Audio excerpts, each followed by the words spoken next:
Hello, so we've got an animation submission to discuss, which is very exciting.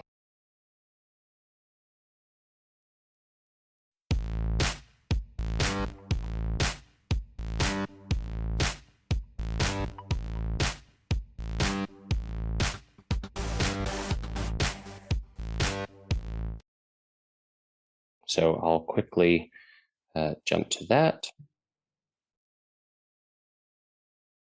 and I'll let it play.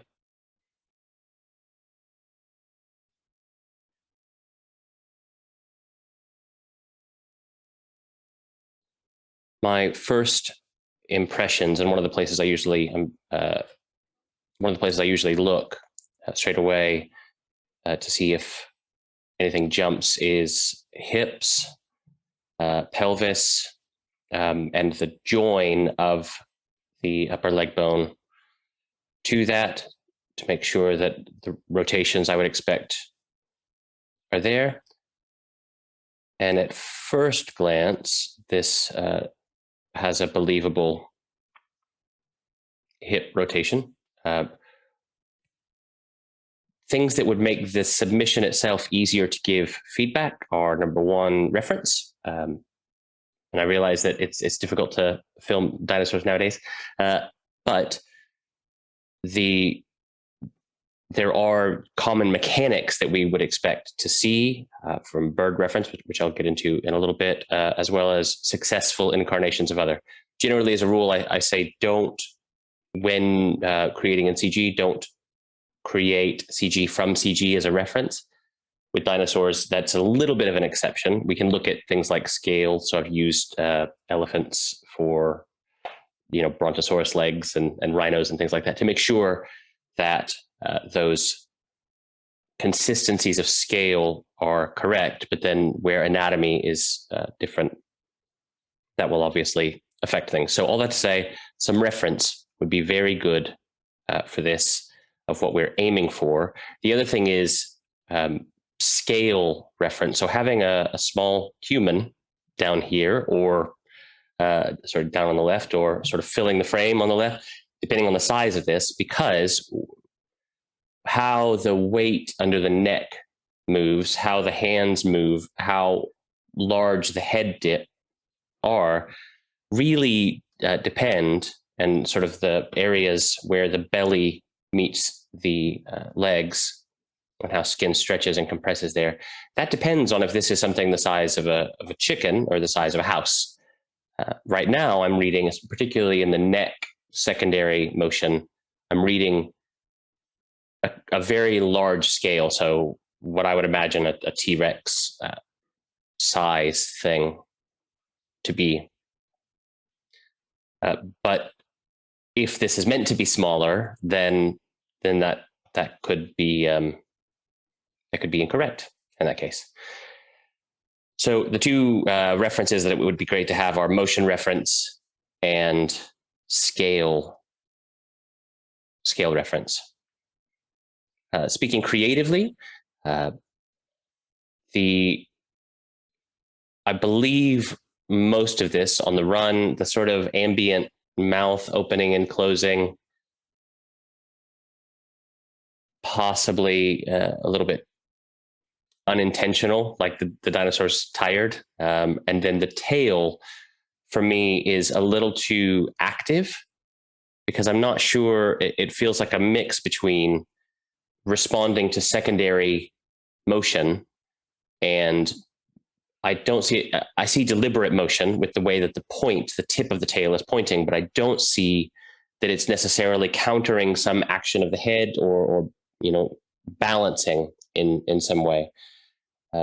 So the tail would be, in my opinion, the least successful part of this, and something that I would either try to have more of a feeling of secondary motion, or tie the tail's performance in some way to the rest of the body so that it is balancing a little bit. Lastly, what I'll say, this is very good. What I would say as well, if I jump to Chrome, is some a really interesting article that I found online about how we can deduce how dinosaurs walked based on the shapes of their skeletons. So not only does it have some really interesting discussions about the pelvis shape and how that influences motion, they've got some great bird walking reference.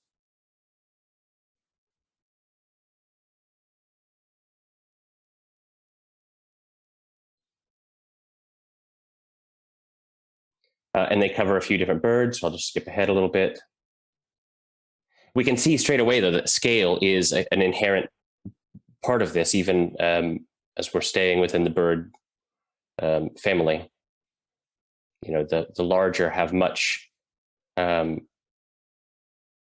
secondary motions and how pronounced the head bird-like jerky motions are very different at different scales. So that's why it is quite relevant. All right, emu, it's not very good footage to discuss this.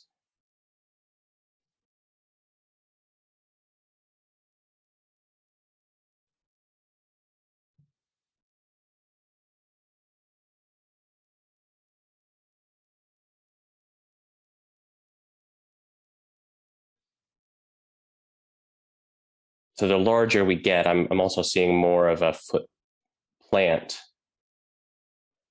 and a sort of impact. So I would expect, as we're even larger, and the peacock I think is not as useful because of how large the tail is when it's open. So let's skip to where it's closed. I think there's just a brief moment where it's closed. So less useful there. What also was really interesting, if we jump down to the chicken in this this reference, there was an experiment where they added weight to the tail of the chicken. So let's briefly see that.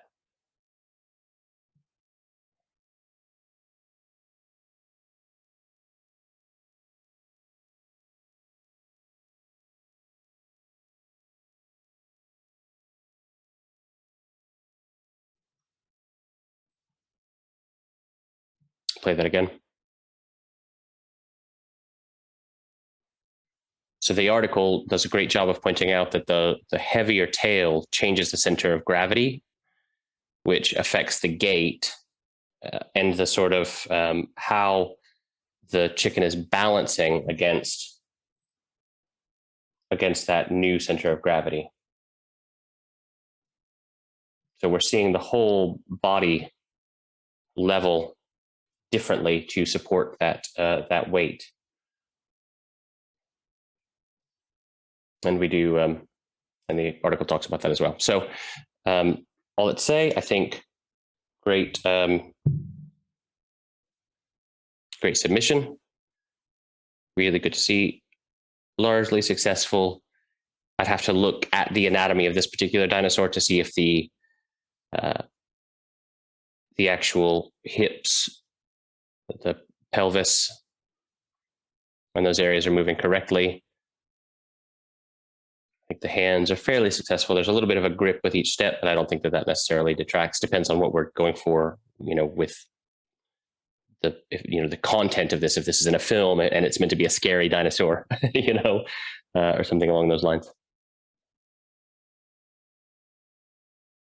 Looking at this again now, there is a good foot plant, but reference, scale, tail, and possibly a little more volition if we're over controlling that mouth. These are my thoughts. All right, great work, and we'll look at this stuff again.